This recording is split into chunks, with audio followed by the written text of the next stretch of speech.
Capítulo 4 do livro O Poder da Oração Intercessória. O propósito da intercessão. Eu contemplava maravilhado o magnífico esplendor do pôr do sol no horizonte, salpicando sua mistura de tons de laranja sobre o topo das montanhas majestosas. O que pode se comparar a um pôr do sol nas montanhas?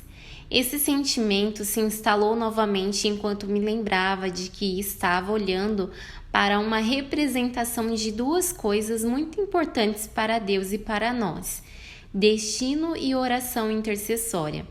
Uma das palavras neotestamentárias para destino é orizo. Nessa palavra grega é fácil ver o termo horizonte, que é o ponto onde a terra e o céu se encontram. Orizo também significa limite, porque o conceito de horizonte refere-se aos limites mais longínquos que nossa visão pode alcançar. Não é preciso muita imaginação para perceber o conceito de destino embutido nessa palavra. Nosso destino é o nosso horizonte, ou limite dado por Deus. Ele predeterminou os limites ou horizontes da nossa vida. Ele predestinou planos e propósitos que tem para cada um de nós antes mesmo de nascermos. O Salmo 139, versículo 15 e 16 confirma essa grande verdade. Os meus ossos não te foram encobertos quando no oculto fui formado e entretecido como nas profundezas da terra. Os teus olhos me viram a substância ainda informe, e no teu livro foram escritos todos os meus dias, cada um deles escrito e determinado quando nenhum deles havia ainda. Jeremias 29:11 nos diz: porque sou eu que conheço os planos que tenho para vocês, diz o Senhor, planos de fazê-los prosperar e não de lhes causar dano, planos de dar-lhes esperança e um futuro. Na próxima vez que olhar para o horizonte, deixe ele lembrá-lo de que Deus tem um destino para você. Espero que a seguinte pergunta esteja agora martelando em sua mente: mas como o horizonte e destino estão relacionados com a intercessão? A resposta é simples. Assim como o horizonte, a intercessão envolve o encontro da terra e do céu, e ali os destinos são moldados. Jesus falou do céu encontrando a terra quando nos exortou a orar: venha o teu reino, seja feita a tua vontade, assim na terra como no céu. Mateus 6:10. Cristo está revelando que o propósito da oração ordenado por Deus é a ligação entre o céu e a terra, permitindo que ele una os dois, tornando seus planos, propósitos e destinos uma realidade no coração das pessoas. Jesus disse que a oração faria com que o céu e a terra se encontrassem, e a palavra hebraica para intercessão, paga, que é equivalente a isso, na verdade, significa um encontro, ou encontrar-se com. Ela não é sempre usada no contexto da oração. Qualquer encontro pode ser uma paga, mas, no que se refere à oração, o céu e a terra se encontram quando nós, paga, intercedemos. Destinos são liberados, horizontes gloriosos são revelados, e através disso o Filho brilha. Este é o propósito da intercessão: criar encontros. Nós nos encontramos com Deus. As reuniões de oração são encontros com Ele, e através deste encontro, Ele se encontra com outros. Um encontro leva ao outro. Por Deus ser tão relacional, não devemos nos surpreender com o fato de que encontrar-se com seja um dos significados fundamentais da palavra paga. Embora a palavra intercessão tenha passado a ser sinônimo de oração na nossa mente e ela seja realmente um tipo de oração, essa palavra hebraica para intercessão, paga, não significa necessariamente oração. Ela tem muitos matizes de significados, sendo que todos podem ser realizados através da oração. Discutiremos vários desses significados nos próximos capítulos e os aplicaremos à nossa oração intercessória. Se perdermos o Deus dos encontros, perderemos o Deus da Bíblia. Ele se encontrava com Adão e Eva na viração do dia para ter comunhão com eles. Ele se encontrou com Abraão a fim de fazer uma aliança com ele e se tornar seu amigo. Ele se encontrou com Moisés na montanha e no tabernáculo para lhe transmitir sabedoria para liderar a nação. Ele se encontrou com Davi nas montanhas ao redor de Belém para fazer dele um matador de leões, de ursos e de gigantes, e para colocar nele as qualidades de um rei. Ele se encontrou com Maria para fazer dela mãe de Jesus. Ele se encontrou com muitas pessoas doentes e enfermas para curar seus corpos. Ele se encontrou com os 12 para moldá-los e transformá-los em apóstolos. Ele se encontrou com 120 no cenáculo para torná-los semelhantes a Cristo, que é o significado da palavra cristãos. Tudo muda quando as pessoas se encontram com Deus. Uma mulher imoral com 5 casamentos fracassados passou a ser uma evangelista de última hora, depois de ter um encontro com Cristo. Ver em João 4. Ela ficou tão entusiasmada com o encontro que correu para sua cidade e disse: "Venham ver um homem que me disse tudo o que eu tenho feito. Será que ele não é o Cristo?" Jesus estava tão empolgado que perdeu o apetite. "Prefiro ter um encontro a comer", disse ele, minha interpretação no versículo 34. Um zelote judeu, Saulo, famoso por sua perseguição à igreja, encontrou o Senhor em uma estrada para Damasco. Foi um encontro bastante desagradável, com resultados agradáveis. Saulo se viu lambendo poeira aos pés do Cristo, a quem ele estava perseguindo, e ficou cego por 3 dias devido ao brilho da sua glória. Atos 9, 1-9. Como resultado desse encontro, ele decidiu: se você não pode vencê-lo, junte-se a ele. Saulo foi vencido pelo encontro. Mais tarde, tornou-se o apóstolo Paulo. Bons encontros são poderosos. Um poderoso encontro aconteceu em um hospital da Etiópia, onde um sheik muçulmano chamado Mohamed Amin estava confinado ao leito. Diagnosticado com AIDS, seu peso havia despencado para 36 quilos. E sem esperança, os médicos lhe disseram que ele estava prestes a morrer. Então alguns cristãos oraram por ele. Mohamed teve uma visão na qual Jesus lhe dizia para se levantar e viver e servi-lo. Mohamed se tornou um cristão naquele instante e seu corpo foi curado. Durante um check-up de sua rotina, um mês depois, a equipe médica ficou chocada ao descobrir que ele estava completamente livre da AIDS. Desde o princípio de seu ministério de evangelista, ele levou milhares de muçulmanos a Cristo. Em Odja, Mohamed levou uma família muçulmana a Cristo. E depois de 2 anos, mais de 700 muçulmanos haviam se tornado cristãos. Há anos, a aldeia de Orgo não tinha cristãos. Agora, depois do trabalho de evangelismo de Mohamed, existem mais de 400 muçulmanos convertidos na região. O ministério de Mohamed enfrentou muitas dificuldades. Ele foi espancado, preso e ameaçado de morte.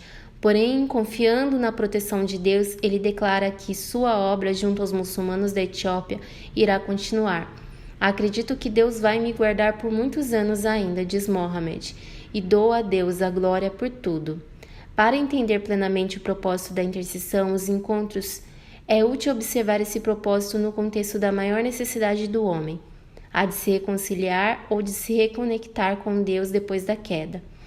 Jó afirmou essa condição do ser humano quando clamou: "Ele não é homem como eu, para que eu lhe responda, e nos enfrentemos em juízo. Se tão somente houvesse alguém para servir de árbitro entre nós, para impor as mãos sobre nós dois." Mais uma vez, em Jó 23:3, ele disse: "Se tão somente eu soubesse onde encontrá-lo e ir à sua habitação." O destino de Jó estava arruinado e ele não conseguia encontrar o escritor desse destino. Seu horizonte estava nublado. O pecado havia separado a raça humana de Deus, e Deus imediatamente iniciou o processo de nos reconectar com Ele e com os nossos destinos divinos. Ele deu a Moisés planos para a sua construção de um tabernáculo e para um sistema de sacrifícios que cobriria temporariamente os pecados de Israel, permitindo que eles se encontrassem com Ele. Depois de dar essas instruções em Êxodo, Deus disse a Moisés: "Ali virei aos filhos de Israel para que por minha glória sejam santificados. E mais uma vez, no versículo 45 de Êxodo 29, ele afirma: E habitarei no meio dos filhos de Israel e serei o seu Deus. O coração de Deus sempre foi encontrar-se com a sua amada criação, como esses versículos revelam tão claramente. Entretanto, todo o sistema de sacrifícios do Antigo Testamento era temporário, até o sacrifício definitivo de Cristo na cruz. Ele deveria se tornar o sacrifício final e faria mais do que apenas cobrir os nossos pecados e permitir encontros esporádicos em tabernáculos e templos. O plano definitivo de Deus era se reconectar totalmente conosco, fazendo de nós o seu próprio templo outra vez. Mas aquele que se une ao Senhor é um espírito com ele. Acaso não sabeis que o vosso corpo é santuário do Espírito Santo, que está em vós, o qual tendes da parte de Deus e que não sois de vós mesmos? 1 Coríntios 6, 17 ou 19. Isso naturalmente acontece por meio de Cristo, que se tornou agente dessa união. E assim, se alguém está em Cristo, é nova criatura, as coisas antigas já passaram, eis que se fizeram novas. Ora, tudo provém de Deus, que nos reconciliou consigo mesmo por meio de Cristo e nos deu o ministério da reconciliação, a saber que Deus estava em Cristo, reconciliando consigo o mundo, não imputando aos homens as suas transgressões, e nos confiou a palavra da reconciliação, 2 Coríntios 5, 17 e 19. Mas o plano impressionante de Deus não terminou naquele momento com Cristo, o reconciliador. Como membros da família, ele nos trouxe para dentro desse maravilhoso plano de reconciliar o mundo consigo. Ele quer se encontrar, se reconectar com outras pessoas por meio de nós. Estes mesmos versículos nos dizem que participamos do ministério da reconciliação de Cristo. Cristo nos deu o ministério da reconciliação e nos confiou a palavra da reconciliação. Nossa parte nesse ministério da reconciliação ocorre de várias maneiras, compartilhando o Evangelho, que significa boas novas com as pessoas, ajudando a enviar e manter outros que divulgam o Evangelho e certamente através da oração intercessória. O dicionário Webster define a intercessão como agir entre as partes com vistas a reconciliar aqueles que diferem. Na oração intercessória, nós nos colocamos entre outra pessoa e Deus e nos tornamos o elo da reconciliação. Quando por qualquer motivo nós nos encontramos com Deus em favor de outro, nos tornando o elo de reconciliação entre os dois, a intercessão ocorre. Pode ser para a salvação, libertação, cura, provisão financeira, qualquer necessidade humana. Embora grande parte deste e do próximo capítulo esteja focado principalmente na salvação dos perdidos, vi encontros acontecerem entre Deus e os homens para atender aos mais diversos tipos de propósito que se possa imaginar. Lembro-me de ter visto a cura de um menino que tinha uma perna deformada. Depois da oração, ele tirou o aparelho, olhou atônito para sua perna, agora normal, e começou a correr pela primeira vez em sua vida. Aquele foi um encontro e tanto. Gordon Lindsay, fundador do Instituto Christian for the Nations em Dallas, no Texas, juntamente com uma pessoa usada poderosamente em reuniões de cura, contou sobre a cura dramática de um congressista nos Estados Unidos. O congressista William, da Geórgia, serviu por 4 períodos do Congresso norte-americano, sendo um orador extraordinariamente talentoso. Seu nome era conhecido por milhões de pessoas. Como cristão, ele foi para algum tempo vice-presidente da Convenção Batista do Sul, e sua reputação quanto à integridade estava acima de qualquer suspeita. Aos 18 anos, ele lesionou gravemente a coluna e ficou totalmente inválido por 7 anos. Movido por uma determinação extrema, conseguiu se movimentar, usando muletas, embora fosse de forma muito dolorosa. Muitas pessoas estavam a par das aflições daquele congressista, com as quais ele sofreu por 66 anos. Em 1951, ele foi curado milagrosamente diante de uma plateia de 2.000 pessoas. Ao comando do homem que estava orando pelos enfermos, o congressista Upshaw lançou fora suas muletas e correu. Ele voltou para visitar seus amigos no congresso e testemunhou a respeito das grandes coisas que o Senhor havia feito por ele.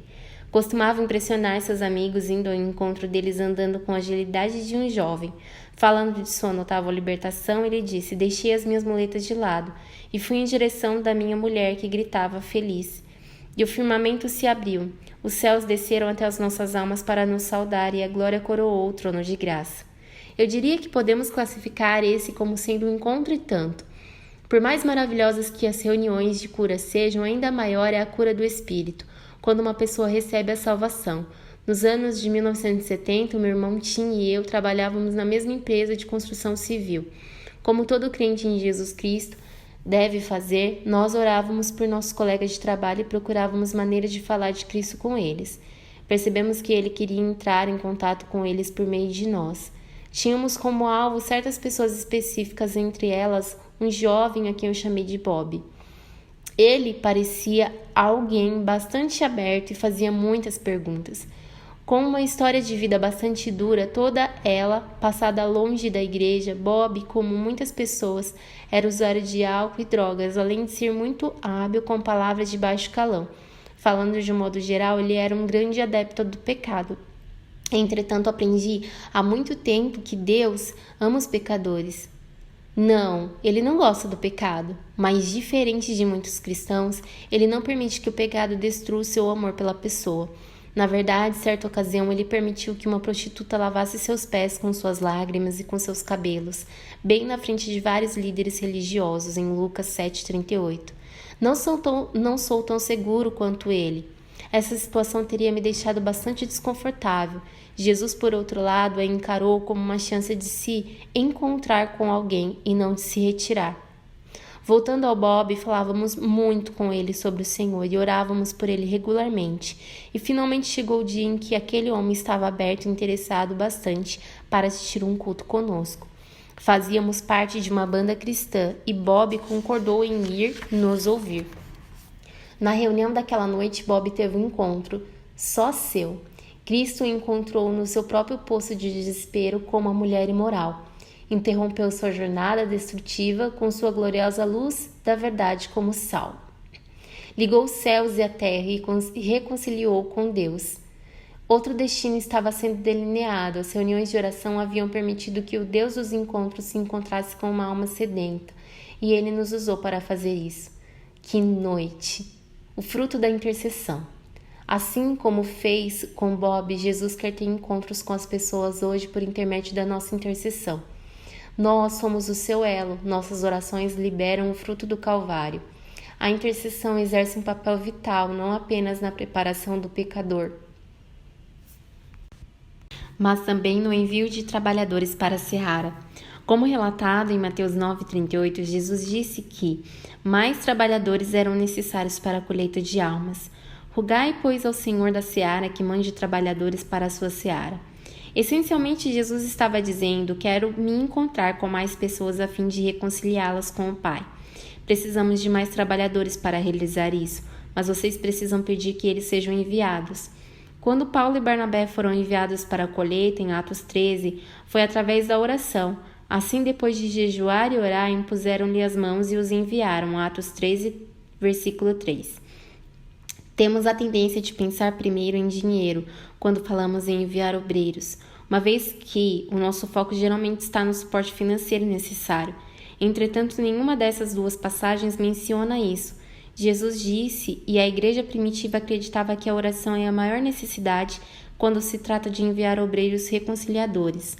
Não apenas enviamos esses ceifeiros por meio da oração, como a intercessão também abre portas para que eles compartilhem o evangelho e os capacita a transmitirem-no com maior habilidade. Paulo disse em Colossenses 4, versículo 2 e 4, perseverai na oração, vigiando com ações de graças, suplicai ao mesmo tempo, também por nós, para que Deus nos abra a porta à palavra, a fim de falarmos do mistério de Cristo, pelo qual também estou algemado para que eu o manifeste como devo fazer. Paulo entendia não apenas que ele era enviado por meio da oração, mas também que o seu sucesso em todas as fases do processo de colheita dependia da oração. A oração intercessória torna possível o ministério da reconciliação, os encontros com Deus. Susan Morin era uma reconciliadora, uma criadora de encontros e uma intercessora. Ela unia o céu e a terra, impactando destinos. Querendo fazer algo para Deus, Susan se comprometeu a orar durante seu percurso diário de 45 minutos até o trabalho e perguntava a Deus por que ela devia orar. Um bilhete no trabalho chamou sua atenção. Sinto muito pelo atraso deste pagamento. Tenho estado gravemente doente. Obrigada, Beverly. Susan soube que devia orar por ela, mas sem conhecer nenhum detalhe era difícil. Quando decidiu interceder fielmente, o grande amor de Deus por Beverly foi transmitido a ela. Susan enviou-lhe cartões explicando quanto Deus a amava e como a havia conduzido a orar por ela. Não houve resposta, mas Susan continuou orando. 9 meses depois, o marido de Beverly telefonou, tendo encontrado os antigos cartões de Susan que evidentemente significavam muito para sua esposa. Ele queria contar o que acontecera. Embora tenha sido diagnosticada com câncer de pulmão, Beverly nunca havia sentido dor. A igreja jamais exercera um papel real na vida deles. Mas 2 semanas antes de morrer, Beverly pediu para ser batizada. Na noite anterior à sua morte, ela disse a ele que estava tudo bem. Ela iria para casa estar com seu Senhor. Susan ficou impactada por Deus tê-la usado para revelar o seu amor a Beverly, permitindo que ele se encontrasse com ela e a reconciliasse consigo. O mundo está cheio de pessoas como Beverly, que sofrem e anseiam desesperadamente por alguém que se importe com elas. Em algum ponto da jornada, as nuvens de tempestade sopraram, encobrindo os gloriosos raios de sol que Deus havia planejado para esses seus filhos. Cada um tem um nome, cada um tem uma história. Deus conhece cada um deles, desde o executivo voltado para a carreira até a criança órfã e sem lar que se alimenta do lixo. De algum modo, precisamos encontrar um coração que se importe com essas pessoas. Jesus precisa desesperadamente que cumpramos a nossa parte no processo de reconciliação. Não se engane, pensando que você não pode fazer a diferença. Assim como Susan, seu trajeto até o trabalho pode se transformar em uma conversa e os quilômetros em encontros. Por favor, pela paixão do Filho e pelas Beverlys deste mundo, interceda. Vamos fazer essa oração juntos? Pai, substitua esse nome por qualquer nome, Bob, a tua presença hoje. Estou me encontrando contigo para pedir que tu encontres com ele. Ele precisa ser reconciliado contigo. Tu te encontraste com essas pessoas na Bíblia e elas nunca mais foram as mesmas. Por favor, faz isso por tal pessoa, Bob. Eu peço que tu liberes o poder do Espírito Santo para romper todas as barreiras, para curar todas as feridas, para abrir os olhos dele para a verdade e para reconciliá-lo contigo, como um dos teus embaixadores na terra. Peço isso em nome de Cristo, que já pagou o preço pela salvação de Bob. Amém.